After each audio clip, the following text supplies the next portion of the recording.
एमाले प्रदेश committee सदस्य श्री संजय कुमार गुप्ता जी के भी अपन छोटो मीठो मंतव्य रखने खातिर मंच में आमंत्रित करे चाह दिखाई देता है। श्री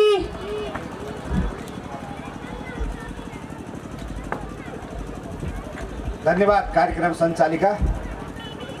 आज यह महाशिवरात्रि मेला के पावन अवसर में आयोजित भइल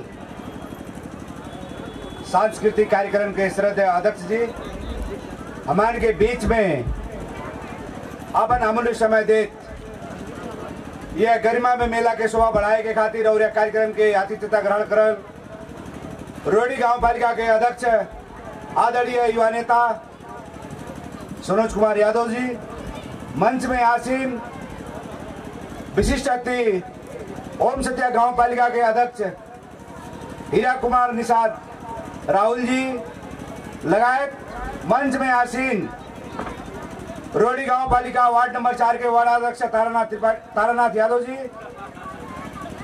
तथा मंच में आसीन संपूर्ण अतिगण। रामायण वैसे इतना मोट नहीं भइल बा। रामायण जब पढ़ल जाए आजकल के लौंडे तो कहाँ रामायण पढ़िए नहीं, आजकल के तो वाला रामायण होला हो कि नहीं, कहाँ उकुल रामायण पढ़ल जाला नहीं। वो रामायण देखल जा सब तो हमें ज्यादा करके ये लिखला बट तारा लेकिन परंतु जो है कि यही नाते से रामायण इतना मोट हो गया। वो चीज हम ई कार्यक्रम में बट तारा लेकिन परंतु जो है कि लगा नहीं चाहब। फिलहाल हमरे ढेर भूमिका न बात के रोज क्या कहना होते अब चलो तो कार्यक्रम शुरुआत। ओके कार्यक्रम शुरुआत करना होगी नहीं। खैर हमरे ढेर भूमिका बकरी ताली से नहीं हुई हो लक्का जवान ठिट्टा ठिट्टी हो अब बजनु पर्छ ताली हो कि नहीं। हम परसरिया ठो कथी कौन सारी का ले यार काटली उजाला से उजली हो जाए जे कलाकार के लिए ताली न बजाए वो करते ही अबर खजुली हो जाए हो कि नहीं। तो ताली बजाई लेगा कि नहीं तो ये भोलेनाथ मरियम होकर अय्या यही खजुआ कर चाहे जब दूसरो स्वामी तू बाटा बड़ा गड़बड़ मार दे गड़बड़ में काका की भेल नहीं हथवा हो रही है जात के हर नहीं मनो खजुआ जाइए घरे मने बतिया बुझल जाओ इसे। खैर इतना घरी हमारे मंच में आप सबके आज हमारे फुल एंटरटेन के जौन आप सोचल गिला उस सोचल से भी ज्यादा हमरे आज एंटरटेन कर जाए राइट राइट ओके राइट होते हमारे मंच में आमंत्रित कर जाता न हुए किनका हेरा गिल यार। ओके अब को पालो तो भाई मासा में राखना करेगा so miss Sandhya and Aarti please Sandhya and Aarti please come on the stage. वहाँ शायद आप अपन गीत देहल गिला कि नहीं गीत उपलब्ध करा दिल जे ओकर बाद में हमन के नवोदित कलाकार मंच में हमरे तैयारी अवस्था में रहे के नवोदित कलाकार मदन भाई के हमरे एकदम दमदार तैयारी अवस्था में रख दिन हमरे हार्दिक अनुरोध करे से हाल जात बा और एक साथ साथे एकदम यह लगते हमन के तमाम कलाकार बाटे शालू जब तक रहेगा समोसे में आलू तू मेरा मैं तेरा राजन तू मेरा शालू फोटो खींचे मन लागत का अब से खिंचा ली ओके यदि आप सबके मजा मजा फोटो चाहिए हमन के MK स्टूडियो फेसबुक पेज में जाए जी MK स्टूडियो बा जितना फोटो हमन के सर खिंचत बाटे मनोज सर नहीं पूरा MK स्टूडियो से आप सब ले सकल जाइए ठीक बा इतने कहत अब हमरे मंच में बोलाइक चाहल जात बा मैं संध्या एंड आरती प्लीज वहां के खर्च ने जोरदार ताली। अच्छा इस सबके प्रस्तुति हमरे आप सबके मास में रखल जात बा ओकर बाद में हमर के नवोदित कलाकार मदन भाई के तैयारी अवस्था में रख दिन हार्दिक अनुरोध करे से हाल जात बा धन्यवाद।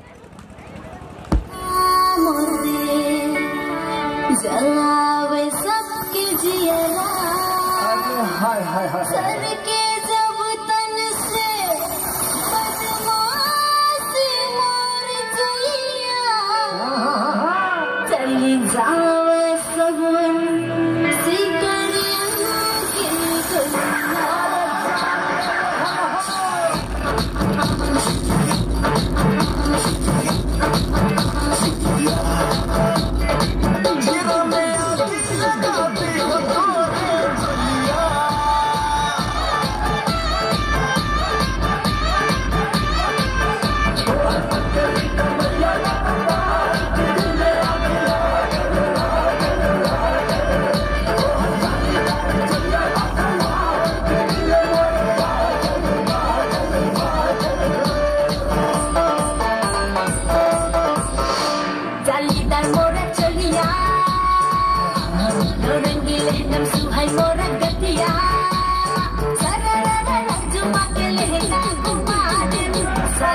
हरियन पतली कमरिया तुम्हारे सारा हरियन पतली कमरिया तुम्हारे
न लगाया करो आंखों में काजल काली काली वरना ये दुनिया समझ ले राजन चौधरी की घर वाली। ओके बहुत बहुत धन्यवाद। एक साथ धन्यवाद के साथ साथ हम हाथ में कुछ देखत बाटी पैसा देखत बाटी फिर कोनो चीज के टोकन देखत बाटी कथी लिखल बा रोशनी तमनांग नृत्य देख के बहन के अत्यंत उत्कृष्ट नृत्य दिखा के हमन से मन से विदा हो गए ना ते वहाँ के नृत्य हमन के नौल परासी दुई दीनानाथ चौधरी जी की ओर से 100 रुपया सहयोग मिलना खोई दे ताली सबने गाली मन ठुलो की धन ठुलो आप लोगन लग धन रही बाकी मन नहीं रही थे आप लोगन के नहीं देख सकल जी लेकिन अपन मन खोल के सहयोग कैले बाटा साथे प्रसन्न हो खुशी हो के 100 रुपया रोशनी हाँ 100 रुपया कन कथी फुल्की खा के कथी नहीं हाँ फुल्की खाए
बुआ बाजे के पाला से ही मेला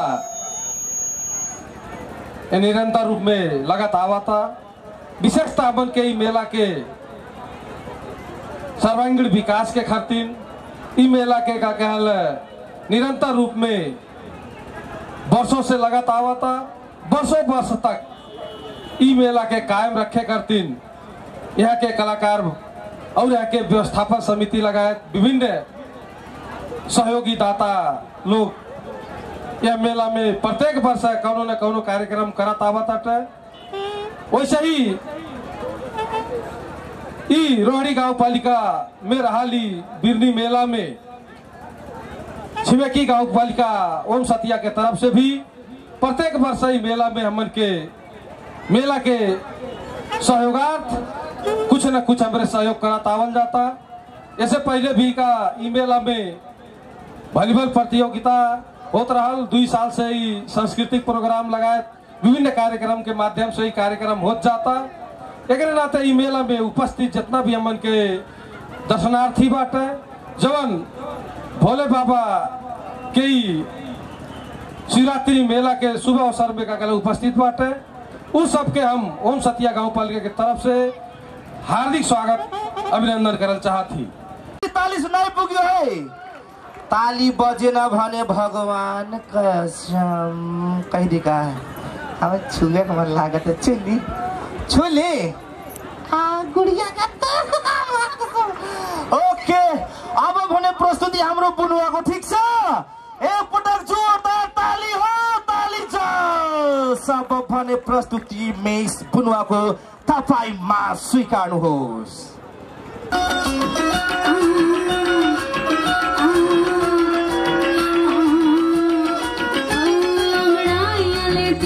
जब जोर जोर से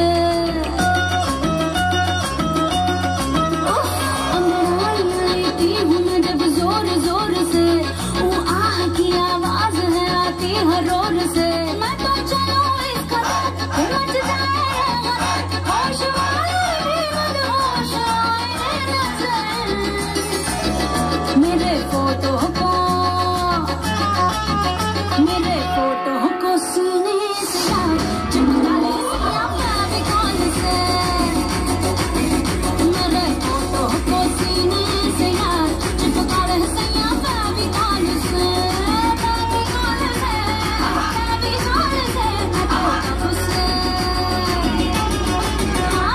कब से हूँ रेडी तैयार पता नहीं सपना किस कौन से मेरे फोटो को सीने से चुभा रहे सैया फेविकॉल से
यह क्रम में जौन बा ई भगवान भोलेनाथ के प्रांगण में जौन भी उपस्थिति भइल बा ई कलाकार लोगन के यहाँ बोला गइल बा। पहले का होत रहल कि खाली मेला होत रहल, अब हमन ये का सोचल जाला कि मेला होके संगरी संगरी और भी कुछ आयोजना हो, कुछ 1-2 घंटा माने इनके थोड़ा सा बैठे के जगह ही रहे, 1-2 घंटा थोड़ा रमाइलो करे के मिले जगह मिले के नाते जौन बा गैल का साल से सांस्कृतिक प्रोग्राम भइल, ओकरे पहले भी वॉलीबॉल प्रतियोगिता भइल रहा। अभी हमें तमाम कलाकार लोग आप लोगन के बीच में एक थारू संस्कृति भी जुटल बा कार्यक्रम से। यहाँ के मंदिर बा, यहाँ के जो कल्चर बा, जौन भी यहाँ समुदाय बा, सबके समेट के जो सांस्कृतिक प्रोग्राम रखल जाता रखल गई बा। एक जौन बा यहाँ का व्यवस्थापन समिति के संपूर्ण पदाधिकारी लोग के ढेर धन्यवाद दिया चाहती। जो 5 सब कलाकारन के जौन बा कहाँ से बिटोरे के कहाँ से लियावे के प्रयास के लिए 5 के ढेर धन्यवाद दिया चाहती। ये आयोजक के आयोजना में जे भी कलाकार यहाँ आयल बा, दूर दूर से भी लोग आयल बाटे, बहनी लोग भाई लोग सबके हम गांव पालिका के तरफ से स्वागत कर चाहती। 5 के बढ़िया से बढ़िया आप लोग सहयोग कई के आप लोग उपस्थित होकर आप लोग 5 के मनोबल बढ़ा के कार्यक्रम के देखल जाई, समापन के तरफ ले जाई जाई। कोई हिसाब से जो शोभा बढ़ावल जाए, आप सब लोग जुट के 5 के मनोबल बढ़ाए के जरूरी हो। हमन के भाई हो, हमन के बहनी हो, एक नाते आप सबके पुनः ढेर धन्यवाद दिया चाहती है। अब गाँव पालिका के अध्यक्ष के जिम्मेदारी के नाते अपन दायित्व भी हो, अपने गांव ठाव के मेला हो, हमन के जौन बा एक संपन्न करे खातिर, एक सफल बनाए खातिर तमाम लोग यहाँ सहयोग कैले बाटे हैं। जैसे हमन के ओम सतिया छिमेकी गाँव पालिका के अध्यक्ष जी अभी के बोल के गए 40,000 रुपया ई कार्यक्रम के जौन बा सफल बनाए खातिर सहयोग कैले हैं। वैसे तमाम व्यापारी लोग, तमाम सहयोगी लोग, तमाम जौन बा गाँव घर से दादी भाई लोग, मनोज कुमार यादव जी और शनि ओम सतिया गांव पालिका के अध्यक्ष श्री हीरा केवर जी के कर कमल हस्त से हमरे सम्मान के चुकल गिला। और मौसम बोले बदरा से बदरा बहे पवन से नैना कूले पलका से पलका बोले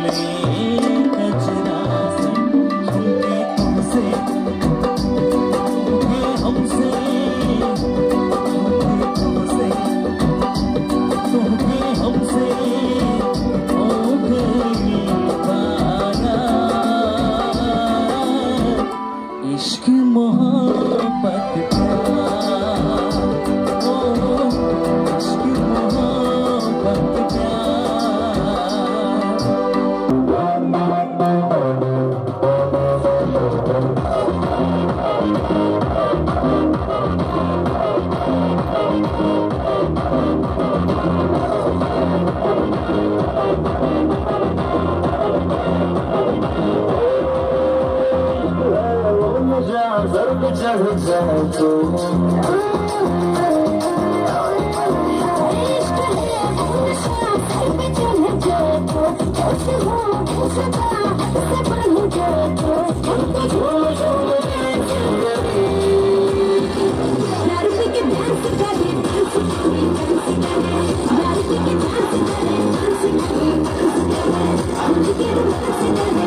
अपन नृत्य प्रस्तुत करके स्टेज से विदा हो गए बाटा औषधि हमन के प्राविधिक दाजू लोगन हमन के प्राविधिक सिस्टम के बनाइते बाटा फिर भी यही मनन करके हमन के कार्यक्रम के सभ्य और भव्य के साथ में आप लोगन के साथ रही तबे समापन हुई यही नाते आप लोगन के साथ के उतने के जरूरी बा तबे हर हर छता चित्र होके बैठल गेल राजू भाई दीदी बहिनी एही तकल जा अनि ध्यान आकर्षण करे जहां पार्टी हमन के भलवे से हमन के साउंड सिस्टम में थोड़ा से गड़बड़ी हुई फिर भी हमन के लोग कलाकार संगाती अत्यंत उत्कृष्ट कलाकार संगाती की अभी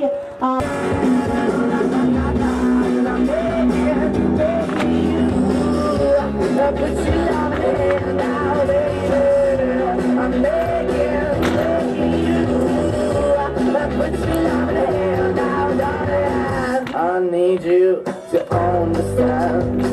Try so hard to be your man, the kind of man you want in the end. Only then can I begin to live again. An empty shell I used to be, the shadow all my life was hanging over me. A broken man that I don't know won't even stand. The man that stands to me, my soul, why we chewing, why we chasing, why the bottom, why the late, why we got good shade of embrace, why the feel for the need to replace. the wrong way, trying to forget. I went up in the feature town where we could be at. Like a heart in the best way, shit. You think you've been away, your mind, I need to the face. And I keep working on, keep moving it up, keep working fast. With the dog shop, keep also home. Cause I'm the one that left with a broken heart, girl, I'm begging. Yeah, I'm begging, begging you. So put your love in the hand now, baby. I'm begging, begging you. So put your love in the hand now, darling. I'm finding hard to hold my own. Just can't make it all alone. I'm holding on, I can't fall back. I'm just a call, not to make it right. I'm begging, begging you. Put your loving hand now, baby. I'm begging, begging you. So put your loving hand now, darling. I'm begging, begging you. So put your loving hand now, baby. I'm begging, begging you. So put your loving hand now, darling. I'm begging, begging you. So put your loving hand down, baby. I'm begging, begging you. So put your loving hand down. Group के हम देख चाहत बाटे और group के leader की हो आगे पुरस्कार ले जी बहुत बहुत धन्यवाद देख चाहत बा और पुरस्कार देने वाला व्यक्ति के फिर से हम once again thank you so much के साहब नेकपा एमाले के नेता श्री संजय कुमार गुप्ता जी के आपके भी बहुत बहुत धन्यवाद देख चाहत बा और उसने अमरावती नाव जी के भी है बिरनी के होना वहाँ से भी ₹50 हमान के अत्यंत खुशी हो के देले बाटे संघाती लोग के अमरावती नाव जी के भी ढेर धन्यवाद बा। ओके धन्यवाद के साथ साथ हमरे अब मंच में एकदमै जल्दी से जल्दी हमारे मंच में आमंत्रित करे चाहल जात बा हमन के थारू राष्ट्रीय गायक सरगम सर के भी आगमन हो चुकल बा हमन के थारू राष्ट्रीय गायक और मिलन सर के भी आगमन हो चुकल बा घनश्याम भाई के भी आगमन हो चुकल बा थोड़ा सा मन के साउंड सिस्टम साफ नहीं देख बा फिर भी बनाए प्रयास किया जाए थोड़ा से कैसे नगरी हमारे मंच में आज की क्रम में थारू राष्ट्रीय गायक सरगम सर के हमारे मंच में आमंत्रित करे चाहल जात बा और यह लगते फिर से हमारे बबीता मैम के दमदार तैयारी की अवस्था में रहे खातिर हार्दिक अनुरोध करे चाहल जात बा उस हमन के मॉडल तथा डांसर हमन के गोमा रिजल्ट की तैयारी अवस्था में रहे खातिर हार्दिक अनुरोध करे चाहल जात बा और सरगम सर लगते हमन के आज के कार्यक्रम के मुख्य आकर्षण के रूप में रहा मिस सालू चौधरी के हम तैयारी अवस्था में रहे खातिर हार्दिक अनुरोध करत आज के क्रम में मंच में आमंत्रित करे चाहत बाटे मिस्टर हाँ तो जा बाबू ये भुला गई तो के अच्छा ठीक बा बहुत बहुत धन्यवाद कार्यक्रम में आके सुबह बढ़ा देना है टीडीसी बॉयज ने बहुत मेहनत करा तरक्की करते जा और माइक बनाए कोशिश कर ना गीत एक बार बाद में हमन के आज के जोन बात है एकदम ही कार्यक्रम के मुख्य आकर्षण के रूप में और के बबीता धिदाव जी वहाँ की भी नाम में सारी जैबे के लिए अपना गिरी मेरे मंच में खड़ा करे चाहत जात बा जोरदार ताली के साथ मिस ओके कोई तो ताली तो नहीं बजल यार क्या हो रातों वाला टोमी दाई यार ताली बजाओ ना यार अंकल जी ताली बजा दीजिए आप गुड पर्सन आप भी बजा दीजिए यार इधर का हमारे दोस्त है यार अड़ोसी पड़ोसी यार सब कुछ है इधर भी है और इधर भी है तो एक करीब है ना बहुत करीब है बहुत ज्यादा करीब है खोल के दिखा मनो अपन तिल हनुमान जी भर जाला का हनुमान जी अच्छा एक क्षण के लिए हुए दिल चीर के देख तेरा ही नाम होगा हो क्या ना दिल चीर के देख तेरा ही नाम होगा दिल चिरत कोटोना फाट जाए टूट गई यार अच्छा ठीक भाई एक चीज जस्ट वेट ओके अब बड़े भेरी पनि हामी मञ्चमा आमन्त्रित गर्न चाहन्छौँ आज कार्यक्रमका एकदमै मुख्य आकर्षणका रूपमा रहनुभएका the lady of the queen the one and only एकदम ब्युटी एकदम क्युटी एकदम हट एकदम सुन्दर भन्छ नि जिधर जिधर सुन्दर नारी उधर उधर आँख मारी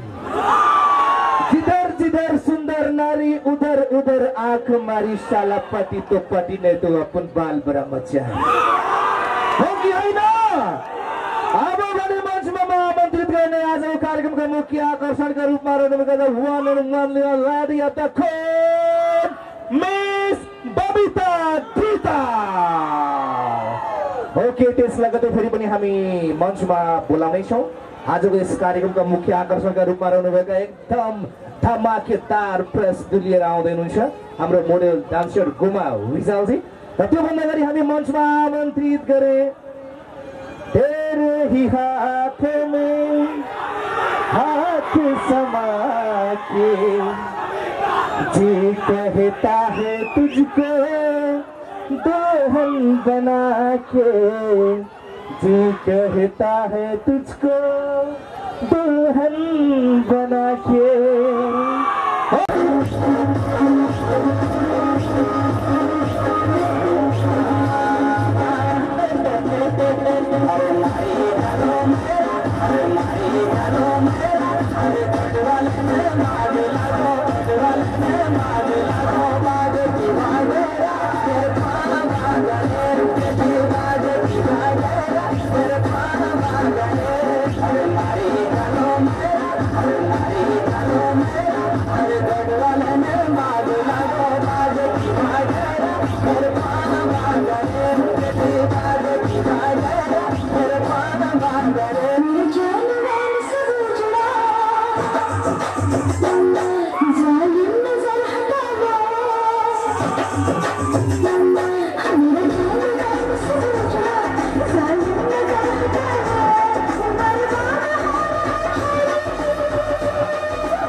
So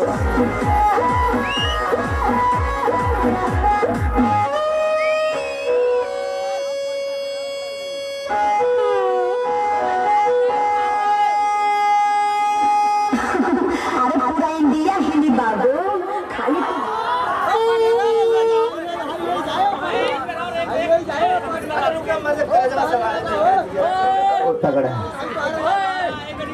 आया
Maybe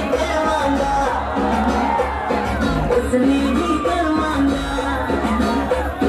उसने भी क्या मांगा, उसने भी क्या मांगा, मैंने इनकार किया। परदेसी तुझे मिलने दिया।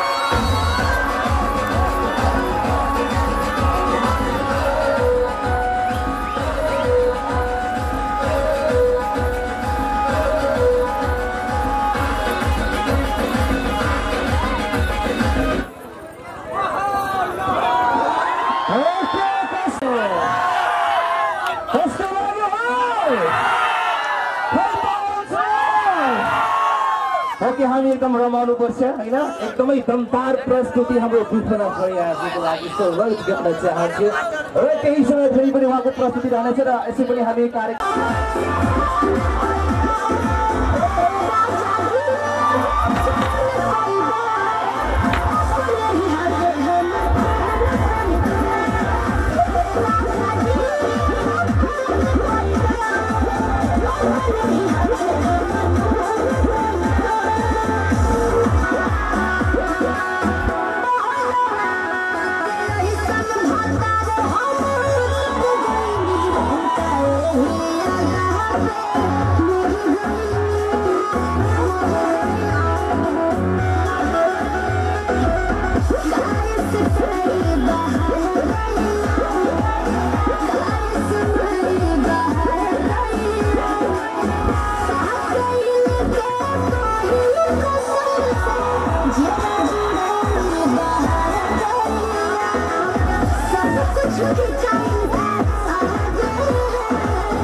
कैसन लागल हो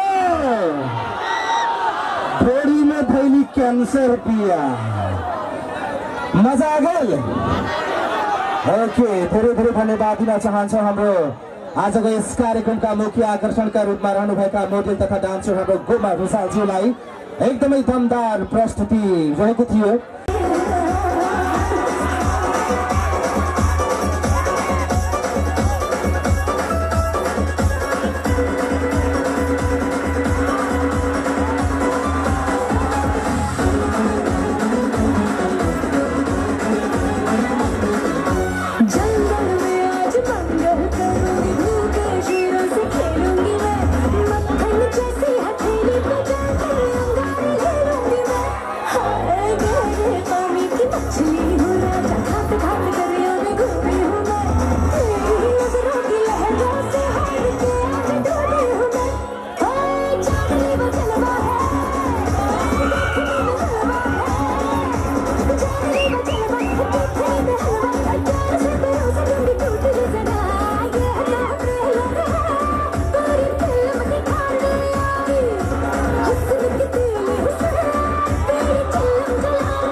अत्यन्त उत्कृष्ट नृत्य देखाएर हामी माझबाट ओझल भइसक्नु भएको छ। एकचोटि ताली विपना परियार।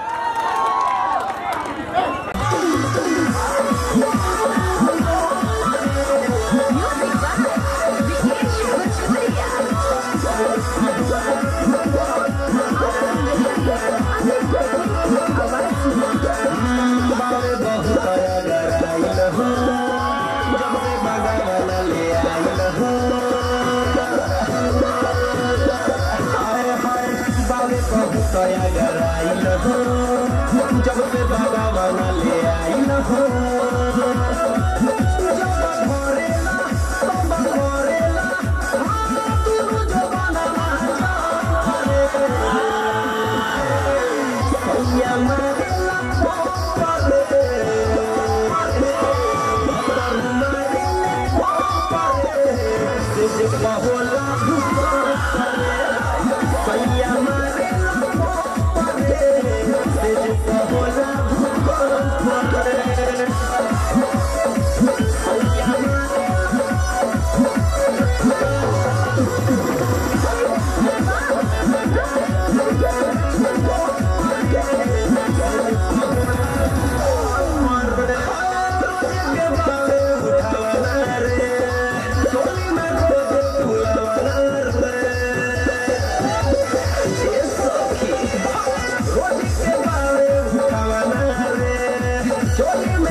कुछ भी कर जाऊंगा, जीता तेरे लिए ही मर जाऊंगा।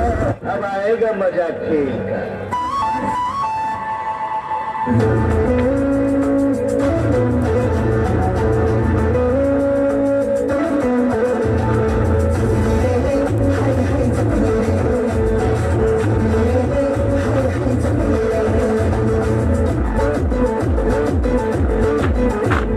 जोगनी रे हाय हाय जोगनी रे, हाय हाय जोगनी रे, हाय हाय जोगनी रे,